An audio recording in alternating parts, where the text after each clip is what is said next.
Paris, 1310. The square in Paris was gripped by a silent fear.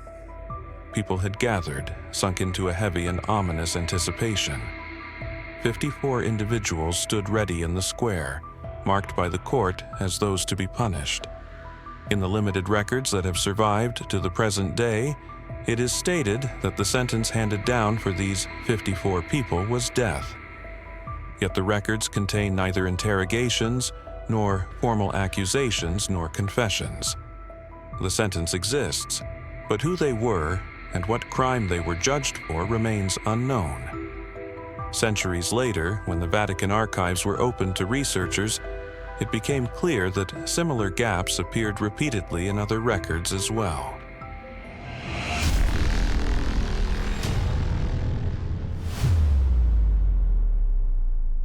The court. In medieval Europe, belief was not merely a personal matter. What people believed, how they lived, and which teachings they accepted as true were directly tied to the social order.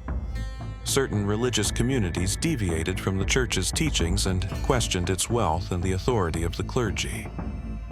Groups such as the Cathars and the Waldensians were seen as both spiritual and political threats. To control these deviations, the church established special courts. Their purpose was not only to punish. First, they aimed to identify suspect beliefs, guide individuals back to the correct path when possible, and judge only in cases deemed unavoidable. Those serving in these courts were clergymen appointed by the Pope. Typically drawn from the Dominican or Franciscan orders, they were trained in theology and acted as inquisitors. The same individuals often conducted the interrogations, heard the witnesses, and delivered the verdicts. This structure centralized power and prevented outside intervention. These courts were known as the Inquisition, but the darker side of this institution stemmed from its unchecked authority. Investigations were usually conducted in secrecy.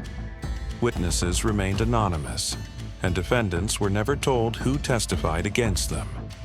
Torture methods were officially sanctioned. In many cases, only the final verdicts survived in the records. This explains why modern archives often contain nothing but outcomes. Who were the 54? Those punished in the square were members of the Knights Templar, the elite warrior order of the Crusades. They were one of the wealthiest and most influential financial powers in Europe. Their lands, their lending relationships with kings, and their ties to the church had turned them into a political force. King Philip IV of France had his eyes on the order's wealth and wished to avoid repaying his debts. In 1307, he launched sudden raids and had thousands of Templars arrested. Confessions were obtained through various methods. Most historians believe these confessions were extracted under pressure. Yet the documents show only the final results. The process and details have been lost. In 1310, 54 knights were executed in the Paris square by decision of the Inquisition. This event stands as one of the clearest examples of the Inquisition being used as a political weapon. The impact of the Inquisition was felt not only by nameless individuals, but also by figures who shaped history. Jeanne d'Arc. Born in 1412, the young peasant girl Jeanne d'Arc raised her voice to liberate France from English occupation. Claiming to hear divine voices, she led armies, lifted sieges, and helped crown a king. In 1430, she was captured by the Burgundians, handed over to the English, and put on trial by an Inquisition court in Rouen. The charges were severe, combining religious and political accusations. The trial lasted 72 sessions. Jeanne defended herself, but the interrogations were conducted behind closed doors. In the later stages, she was forced under pressure to sign a document. The court records do not clearly state under what conditions or what kind of coercion this document was obtained. When she later retracted her statement, she was labeled a relapsed heretic. On May 30th, 1431, in the square of Rouen, the Inquisition's judgment was carried out. She was only 19 years old.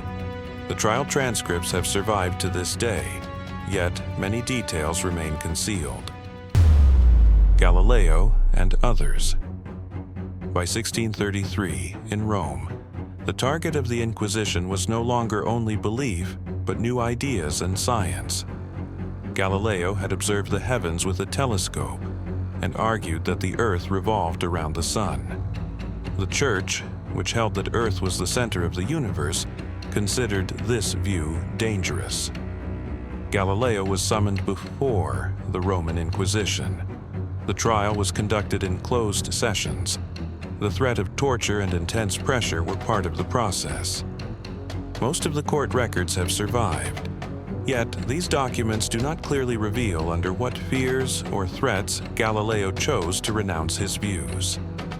The issue is not the absence of documents, but how free the will truly was. This case shows that the Inquisition did not operate only by eliminating people, but also by silencing them while keeping them alive. This dark system was not limited to Galileo. In the first half of the 13th century, a Christian community known as the Cathars lived in the Languedoc region of southern France. The Cathars rejected the Catholic Church's wealth, hierarchical structure, and worldly power, advocating a simple form of faith. These beliefs were officially declared heretical by the Church. Montsegur Castle was the last major refuge of this community. It was not directly a Cathar state. It belonged to local nobles. Over time, however, it became a place of protection for those who embraced Cathar beliefs. This was unacceptable to both the French crown and the Church. In 1243, the castle was jointly besieged by royal forces and the Church. For months, those inside refused to surrender. When the castle fell in 1244, the approximately 200 Cathars inside were told they could be spared if they renounced their faith. Those who refused faced a swift outcome. Inquisition rulings were enforced. The records contain no details about individual identities, interrogations, or defenses.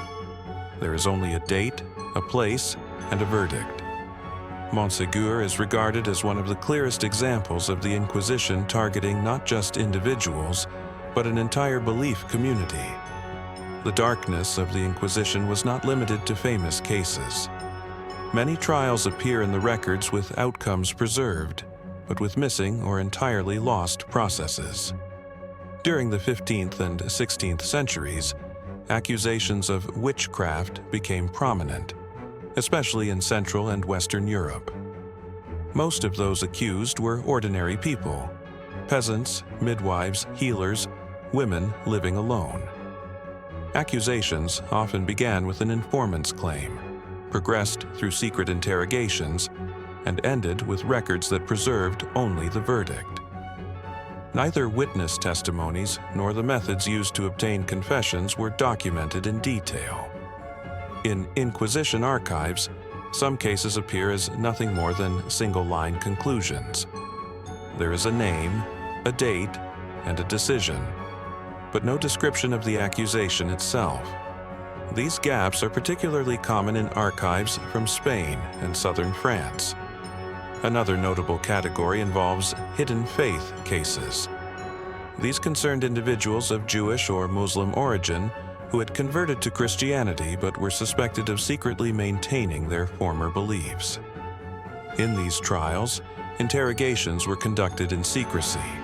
Witnesses were not disclosed, and records often contained only the final judgment. These examples show that the Inquisition evolved into a surveillance mechanism that encompassed not only open challengers, but anyone who aroused suspicion. The silence left in the records. The Inquisition existed in various forms for centuries. However, in the 17th and 18th centuries, Europe's intellectual landscape began to change. With the Enlightenment, reason, science, and individual conscience gained strength. Kings and states started to question the Church's judicial authority. the Inquisition was not abolished in a single day. Its influence faded at different times in different countries. In Spain, it officially ended in 1834. The Roman Inquisition was gradually transformed into what is now known as the Congregation for the Doctrine of the Faith. The structure did not disappear entirely, but its judicial and punitive powers were removed. So, why were the documents kept closed for centuries? For a long time, the Vatikan Archives were accessible only to a limited number of researchers. The main reason was that these documents carried not only religious, but also political and legal implications. Many files clearly revealed how confessions were obtained, under what pressures decisions were made, and the possibility of innocence. When some Inquisition archives were opened to researchers toward the end of the 20th century, historians noticed something striking. Much of the documentation was incomplete. The processes had been erased, leaving only verdicts behind. These gaps were not accidental. It is believed that records were selectively preserved to protect the institution's legitimacy and to limit modern scrutiny of past practices.